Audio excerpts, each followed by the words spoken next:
So I get into discussions with people all the time on how to cure global poverty.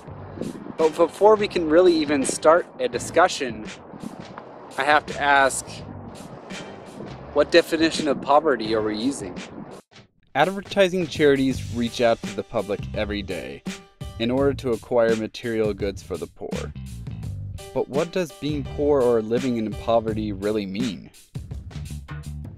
Well, actually, poverty has a few definitions. Absolute poverty was originally defined by the United Nations in 1995 as a condition characterized by severe deprivation of basic human needs, including food, safe drinking water, sanitation facilities, health, shelter, education, and information. It depends not only on income, but also on access to services. Extreme poverty is another term that gets thrown around and is sometimes used interchangeably with absolute poverty.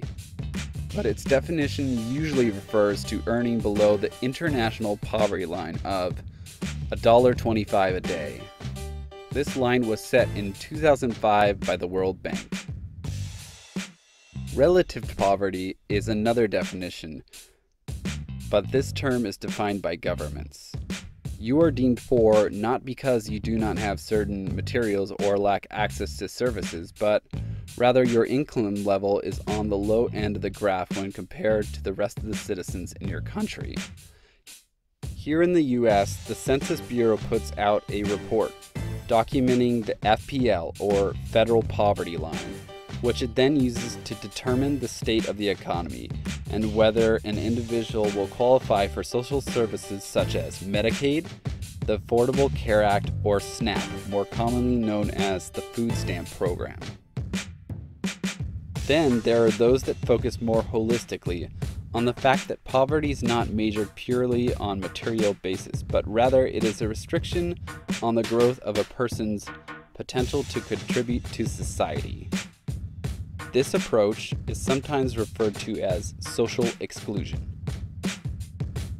Pope John Paul II, a critic of purely financial programs, addressing poverty said, "The denial or the limitation of human rights, as for example the right to religious freedom, the right to share in the building of society, the freedom to organize and form unions, or the right to take initiative in social matters.